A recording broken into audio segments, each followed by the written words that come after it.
সবাই কেমন আছেন? শীত একটু কমেছে, যার কারণে আমাদের ইবাদতে একটু মজা বেড়েছে, ঠিক কিনা বলেন? একটু জোরে বলুন, ঠিক কিনা? শীতের মৌসুমটাই হচ্ছে আমাদের ইবাদতের মৌসুম। ইবাদতের বসন্তকাল বলা হয় শীতের মৌসুমকে।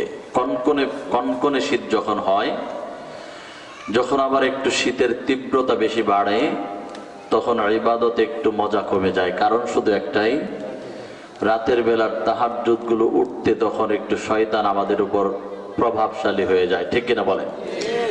তো সুতরাং একটু শীত কমেছে, আল্লাহ আমাদেরকে ইবাদতের সুযোগ করে দিয়েছেন। কারণ শীতের রাত্রগুলো বড় হয়, দিনগুলো ছোট হয়।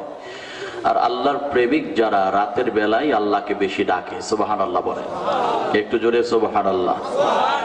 তাহলে আজকে শীত একটু কম থাকলেও আমরা একটু ভালোভাবে আল্লাহর জন্য এই রাত্রটা কুরবানি করতে পারবো না ইনশাআল্লাহ? একটু জোরে বলুন ইনশাআল্লাহ।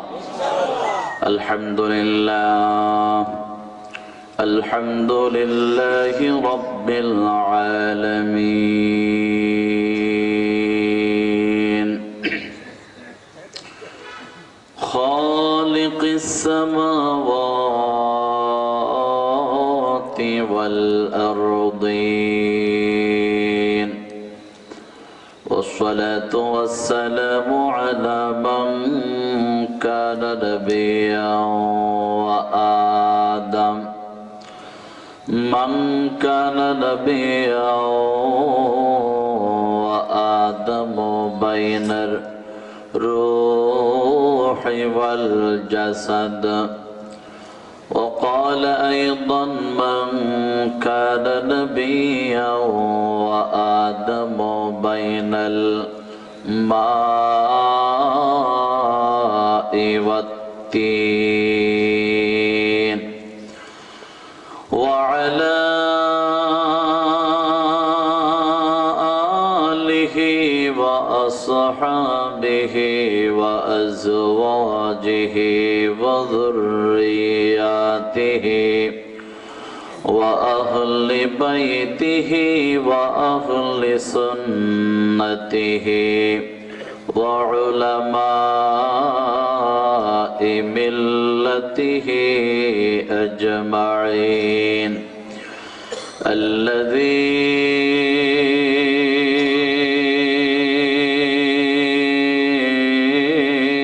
أرسله بالحق بشيرا ونذيرا وداعيا إلى الله بإذنه وسراجا منيرا. فقد قال الله تعالى في كلامه المجيد وفرقانه الحميد. সবাই আমার সাথে উচ্চ আওয়াজ করে মন খুলে দিয়ে বলুন, আউযু বিল্লাহি মিনাশ শাইতানির রাজিম। বিসমিল্লাহির রাহমানির রাহিম। মান আমিলা সালিহান ফালিনাফসিহি ওয়া মান আসাআ ফাআলাইহা ওয়া মা রাব্বুকা বিযাল্লামিল লিল আবিদ। قال النبي صلى الله عليه وسلم: من أشد أمتي حبا الناس يكونون بعدي يود أحدهم لو رآني بأهله وماله. رواه مسلم. وقال تعالى في شان حبيبه ومحبوبه مخبرا